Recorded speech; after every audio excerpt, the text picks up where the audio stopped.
Hi dears, welcome back. ನಾನು cilia. ಇವತ್ತಿನ ವಿಡಿಯೋದಲ್ಲಿ ತುಂಬ ಆರೋಗ್ಯಕರವಾದಂತಹ ಒಂದು ರಾಗಿ ರೆಸಿಪಿಯನ್ನು ನಿಮಗೆ ಮಾಡಿ ತೋರಿಸ್ತಾ ಇದ್ದೀನಿ.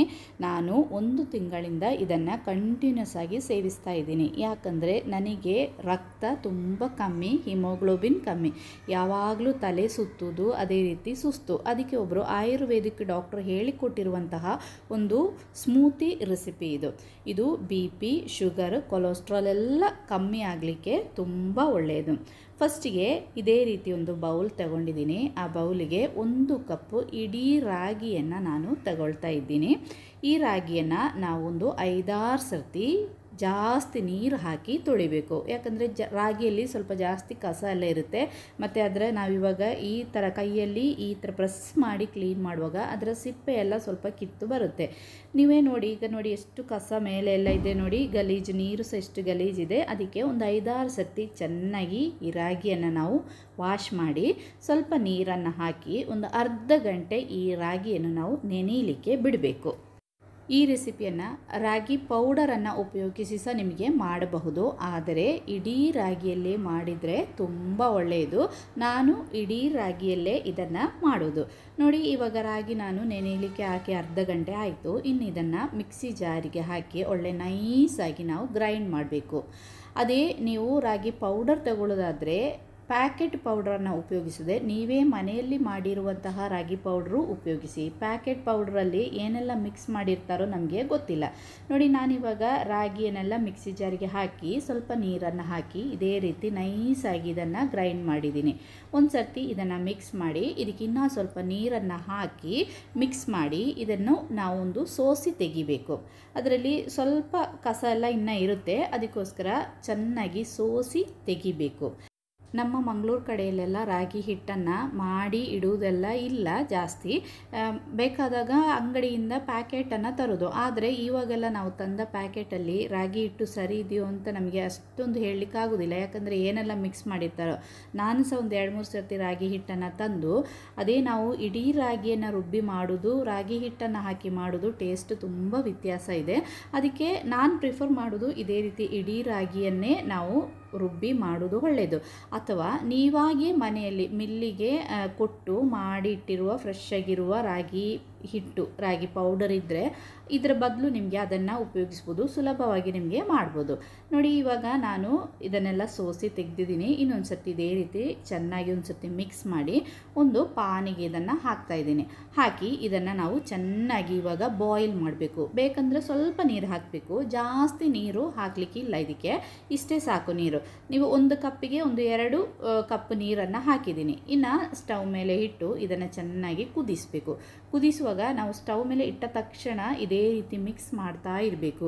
ಇದು ರಾಗಿ ಬೇಗ ತಳ ಹಿಡಿಯುತ್ತೆ. ಜಾಸ್ತಿ ನೀರು ಸಹ ನಾವು ಹಾಕಿಲ್ಲಲ್ಲ, ಅದಕ್ಕೆ ಇದೇ ರೀತಿ ಮಿಕ್ಸ್ ಮಾಡ್ತಾ ಮಾಡ್ತಾ ಇದನ್ನು ನಾವು ಬಾಯ್ಲ್ ಮಾಡಬೇಕು. ಚೆನ್ನಾಗಿ ಬಾಯ್ಲ್ ಆಗಲಿಕ್ಕೆ ಸ್ಟಾರ್ಟ್ ಆದಮೇಲೆ ಸ್ಲೋ ಫ್ಲೇಮಲ್ಲಿ ಇಟ್ಟು ನಾವು ಇದನ್ನು ಬೇಯಿಸಬೇಕು. ಇದನ್ನು ಇದೇ ರೀತಿ ಮಾಡಿ ನಮಗೆ ಸ್ಟೋರ್ ಮಾಡಿ ಇಟ್ಕೋಬೋದು. 1 ವಾರದವರೆಗೆ ನಮಗೆ ಇದನ್ನು ಸ್ಟೋರ್ ಮಾಡಿ ಇಟ್ಕೋಬೋದು. ಅದು ಯಾವ ರೀತಿ ಅಂತ ನಾನು ನಿಮಗೆ ತೋರಿಸ್ತೀನಿ. ವಿಡಿಯೋ ಸ್ಕಿಪ್ ಮಾಡದೆ ನೋಡಿ. ಈಗ ರಕ್ತಹೀನತೆ, ಅದೇ ರೀತಿ ನಮಗೆ ಸುಸ್ತಾಗೋದು, BP, ಶುಗರ್ ಇದ್ದವರಿಗೆಲ್ಲ ಇದೇ ರೀತಿ ಒಂದು ಸ್ಮೂತಿ ಮಾಡಿ 1 ಲೋಟ ಬೆಳಿಗ್ಗೆ ಬ್ರೇಕ್ಫಾಸ್ಟಿಗೆ ಕುಡಿದ್ರೆ ಸಾಕು. ಮತ್ತು ನಾವು ಒಂದು 3-4 ಗಂಟೆ ನಮಗೆ ಹಸಿವಾಗೋದೇ ಇಲ್ಲ. ನಾನು 1 ತಿಂಗಳಿಂದ ಕಂಟಿನ್ಯೂಸ್ ಬ್ರೇಕ್ಫಾಸ್ಟಿಗೆ ಇದನ್ನೇ ತಗೊಳ್ತಾ ಇರೋದು. ಒಂದು 3-4 ಗಂಟೆ ನಮಗೆ ಹಸಿವಾಗೋದೇ ಇಲ್ಲ. ತುಂಬ ಒಳ್ಳೆಯದು ಸಹ. ಇವಾಗ 1 ತಿಂಗಳು ಕಂಟಿನ್ಯೂಸ್ ತಗೊಂಡಾದಮೇಲೆ ನನಗೆ ಸ್ವಲ್ಪ ಸುಸ್ತೆಲ್ಲ ಕಮ್ಮಿ ಆಗ್ತಾ ಇದೆ. ಹಿಮೋಗ್ಲೋಬಿನ್ ಚೆಕ್ ಮಾಡಲಿಲ್ಲ, ನನಗೆ ಮಾಡಬೇಕು. ಹಿಮೋಗ್ಲೋಬಿನ್ ಎಲ್ಲ ಕಮ್ಮಿ ಇದ್ದವರಿಗೆಲ್ಲ ತುಂಬ ಒಳ್ಳೆಯದು. ಇವಾಗ ಪೀರಿಯಡ್ಸ್ ಎಲ್ಲ ಹೋಗುವಾಗ ಜಾಸ್ತಿ ಬ್ಲೀಡಿಂಗ್ ಎಲ್ಲ ಆಗುತ್ತೆ ನೋಡಿ, ಅಂಥವರಿಗೆಲ್ಲ ಇದು ತುಂಬ ಒಳ್ಳೆಯದು. ಬೆಳಿಗ್ಗೆ ಅಂತಲೇ ಅಲ್ಲ, ಬ್ರೇಕ್ಫಾಸ್ಟಿಗೆ ಅಂತಲೇ ಅಲ್ಲ, ರಾತ್ರಿ ಡಿನ್ನರಿಗಾದರೂ ಸಹ ನಮಗೆ ಇದನ್ನು ಉಪಯೋಗಿಸ್ಬೋದು. ರಾತ್ರಿ 1 ಹೊತ್ತಿದ್ದು ನಾವು ಊಟ ಬಿಟ್ಟು ಇದೇ ರೀತಿ ಸ್ಮೂತಿಯನ್ನು 1 ಲೋಟ ಕುಡಿದ್ರೆ ಸಾಕು. ತುಂಬ ಒಳ್ಳೆಯದಿದು. ಶುಗರ್ ಇದ್ದವರಿಗೆಲ್ಲ ತುಂಬ ಉತ್ತಮ. ನೋಡಿ, ನಮ್ಮದೀಗ ರಾಗಿ ಇಲ್ಲಿ ರೆಡಿಯಾಗಿದೆ. ಇದೇ ರೀತಿ ಚೆನ್ನಾಗಿ ಇನ್ನೊಂದು ಸರ್ತಿ ಮಿಕ್ಸ್ ಮಾಡಿ ಇನ್ನಿದನ್ನು ತಣ್ಣಗಾಗಲಿಕ್ಕೆ ಇಡೋಣ. ಆ ಟೈಮಲ್ಲಿ ನಿಮ್ಮ ಹತ್ರ ಚಿಯಾ ಸೀಡ್ ಇದ್ದರೆ ಇದರಿಂದ 1 ಚಮಚ ಚಿಯಾ ಸೀಡನ್ನು ನಾವು ಸೋಪ್ ಮಾಡಲಿಕ್ಕೆ ಹಾಕೋಣ. ನಾನಂದರೆ ಸ್ವಲ್ಪ ದಪ್ಪ ಜಾಸ್ತಿ ಇದ್ದೀನಿ, ಅದಕ್ಕೆ ದಪ್ಪ ಕಮ್ಮಿ ಆಗಲಿಕ್ಕೆ ನಮ್ಮ ಶರೀರದಲ್ಲಿರುವ ಫ್ಯಾಟನ್ನು ಬರ್ನ್ ಮಾಡಲಿಕ್ಕೆ ಇದು ಚಿಯಾ ಸೀಡು ತುಂಬ ಒಳ್ಳೆಯದು. 1 ಚಮಚ ಚಿಯಾ ಸೀಡನ್ನು ನಾನು ನೆನೆಸಲಿಕ್ಕೆ ಹಾಕ್ತಾಯಿದ್ದೀನಿ. ನಿಮಗೆ ಬೇಕಂದರೆ, ಇಲ್ಲಾಂದರೆ ಇದನ್ನು ಸ್ಕಿಪ್ ಮಾಡಿ, ಇದ್ದರೆ ಮಾತ್ರ ಇದನ್ನು ಉಪಯೋಗಿಸಿ. ಇನ್ನು ನಾನಿವಾಗ 1 ಬೀಟ್ರೂಟು ಮತ್ತು 1 ಸಣ್ಣ ಕ್ಯಾರೆಟನ್ನು ತಗೊಂಡಿದ್ದೀನಿ. ಇದರಿಂದ ಈ ಕ್ಯಾರೆಟ್ ಇದು ಅರ್ಧ ಭಾಗ ಸಾಕು ನಮಗೆ. ನಾನಿವಾಗ 1 ಲೋಟ, ನಂದು ಬ್ರೇಕ್ಫಾಸ್ಟ್, ಅದಕ್ಕೆ ನಾನಿವಾಗ ಮಾಡೋದಿದು ಅರ್ಧ ಬೀಟ್ರೂಟು ಮತ್ತು ಅರ್ಧ ಕ್ಯಾರೆಟನ್ನು ತಗೊಂಡಿದ್ದೀನಿ. ಇದರ ಸಿಪ್ಪೆಯನ್ನೆಲ್ಲ ತೆಗೆದು ಇನ್ನಿದನ್ನು ಸಣ್ಣ ಸಣ್ಣ ಕಟ್ ಮಾಡಿ ಒಂದು ಪಾತ್ರೆಗೆ ಹಾಕಿ ಸ್ವಲ್ಪ ನೀರು ಹಾಕಿ ಇದನ್ನು ನಾವು ಬೇಯಿಸಬೇಕು. ನಾವು ಹಸಿಯಾಗಿ ಉಪಯೋಗಿಸಬಹುದು, ಆದರೆ ತುಂಬ ಗ್ಯಾಸ್ಟ್ರಿಕ್ ಆಸಿಡಿಟಿ ಇದ್ದವರಿಗೆ ಹೊಟ್ಟೆ ಒಂಥರ ಉಬ್ಬಿ ಬಂದಾಗ ಆಗುತ್ತೆ ಹಸಿಯಾಗಿ ನಾವು ಬೀಟ್ರೂಟನ್ನು ತಿಂದರೆ. ಅದಕ್ಕೆ ಸ್ವಲ್ಪ ನೀರು ಹಾಕಿ, ಜಾಸ್ತಿ ಬೇಯಿಸಬೇಕಾದ ಅವಶ್ಯಕತೆ ಇಲ್ಲ, ಸ್ವಲ್ಪ ನಾವು ಇದನ್ನು ಬೇಯಿಸಬೇಕು. ಇವಾಗ ನೋಡಿ ನಾನು ಸ್ವಲ್ಪ ನೀರು ಹಾಕಿದ್ದೀನಿ. ಇನ್ನು ಇದನ್ನು ನಮಗೆ ಬೇಯಲಿಕ್ಕೆ ಇಡೋಣ. ಇಲ್ಲಿ ನೋಡಿ ನಾವು ರೆಡಿ ಮಾಡಿ ಇಟ್ಟಿರುವ ರಾಗಿ ಎಲ್ಲ ಚೆನ್ನಾಗಿ ತಣ್ಣಗಾಗಿದೆ, ಸ್ವಲ್ಪ ಗಟ್ಟಿಯಾಗಿದೆ ನೋಡಿ. ಇನ್ನು ನಾವು ಇದನ್ನು ಏರ್ ಟೈಟ್ ಆಗಿರುವ ಕಂಟೈನರಿಗೆ ಹಾಕಿ ಇದನ್ನು ನಾವು ಫ್ರಿಜ್ಜಲ್ಲಿ 1 ವಾರದವರೆಗೆ ಸ್ಟೋರ್ ಮಾಡಿ ಇಟ್ಕೋಬೋದು. ನಾನು ವಾರದಲ್ಲಿ 1 ದಿನ ಇದೇ ರೀತಿ ಮಾಡಿ ಕಂಟೈನರ್ಗೆ ಹಾಕಿ ಫ್ರಿಜ್ಜಲ್ಲಿ ಇಡ್ತೀನಿ.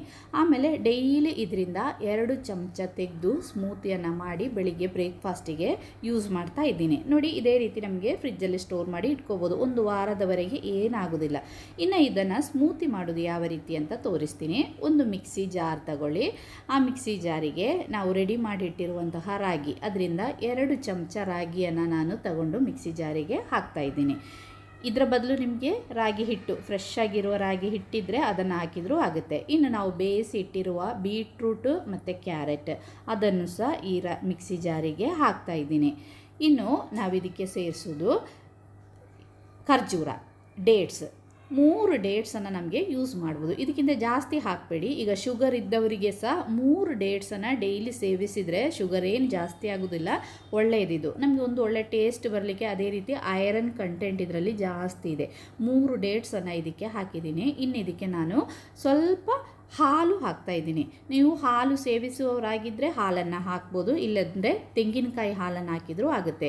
ಲೋ ಫ್ಯಾಟ್ ಮಿಲ್ಕನ್ನು ಹಾಕಿ, ನಾನಿವಾಗ ಲೋ ಫ್ಯಾಟ್ ಮಿಲ್ಕನ್ನು ಹಾಕಿ ನೈಸಾಗಿ ಇದನ್ನು ಗ್ರೈಂಡ್ ಮಾಡಬೇಕು.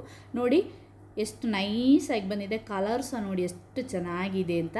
ಇನ್ನು ನಾವಿದನ್ನು ಕುಡಿಯೋದು ಯಾವ ರೀತಿ ಅಂತ ತೋರಿಸ್ತೀನಿ. ನಾನಿವಾಗ ಇದೇ ರೀತಿ ಕುಡಿಯೋದು. 1 ಲೋಟ ತಗೊಂಡು ನಾವು ಸೋಪ್ ಮಾಡಲಿಕ್ಕೆ ಇಟ್ಟಿದ್ದೀವಲ್ಲ ಚಿಯಾ ಸೀಡ್, ಅದರಿಂದ 1 ಲೋಟ ಚಿಯಾ ಸೀಡನ್ನು ಈ ಗ್ಲಾಸಿಗೆ ಹಾಕ್ತಾ ಇದ್ದೀನಿ. ಹಾಕಿ ನಾವು ರೆಡಿ ಮಾಡಿಟ್ಟಿರುವಂತಹ ಸ್ಮೂತಿ, ನಮ್ಮದು ರಾಗಿ, ಬೀಟ್ರೂಟ್, ಕ್ಯಾರೆಟ್ ಎಲ್ಲ ಮಾಡಿರುವಂತಹ ಸ್ಮೂತಿಯನ್ನು ಸಹ ಈ ಲೋಟಕ್ಕೆ ಹಾಕಿ ಇನ್ನು ಇದನ್ನು ಚೆನ್ನಾಗಿ ಒಂದು ಸರ್ತಿ ಮಿಕ್ಸ್ ಮಾಡಬೇಕು.